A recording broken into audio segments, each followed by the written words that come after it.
Hello everyone. In this video we are going to discuss about the conversion of voltage bar current source into current bar voltage sources. Okay, let us start with conversion of voltage source to current source. Here,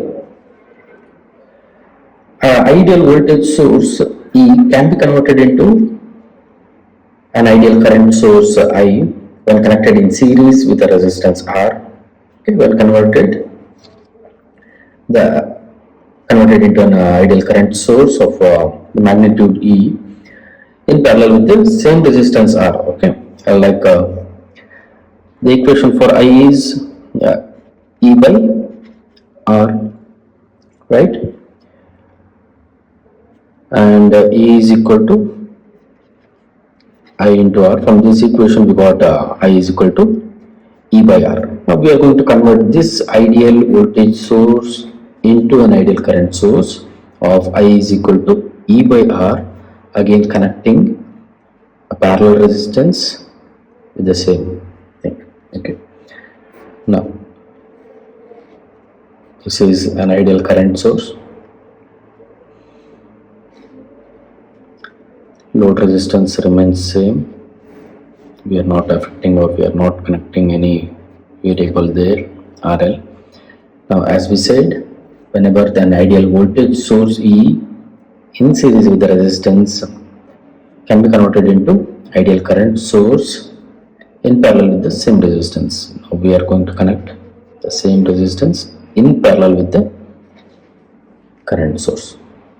Now this I is equal to, as we mentioned, E by R, but we need to mark the direction for the current, and the direction of this current is always from negative to positive terminal inside the source.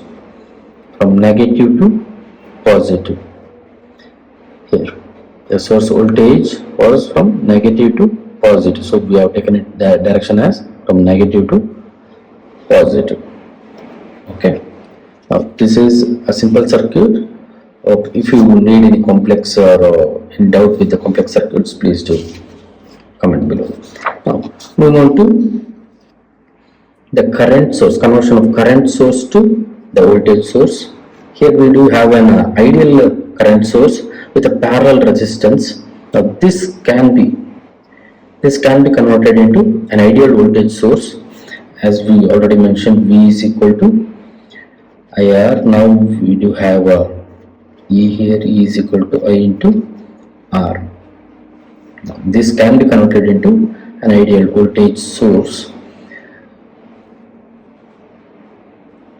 Okay, but the thing is, when we convert an ideal current source into an voltage source, a series resistance has to be connected of the same resistance value R. Now we are going to connect a series resistance and a voltage source, ideal voltage source, and this load resistance remains same, a variable load resistance. Now this is from current source to the voltage source. Now this is E is equal to I times R, the same current I and the same resistance R connected in parallel with the ideal current source. Now the polarity for this voltage source, we need to mark the polarity, and the polarity of the voltage source should be always taken as positive in the arrowhead. Arrowhead is at the top, so we are going to mark it as positive at the arrowhead and negative at the arrow tail. Okay. Now this is how we are going to convert an ideal current source into an ideal voltage source, by connecting the parallel resistance in series and taking E is equal to the I times R value. Hope you people understood the conversion of current bar voltage source to voltage bar current source. If you have any doubts, please do comment below. Thank you.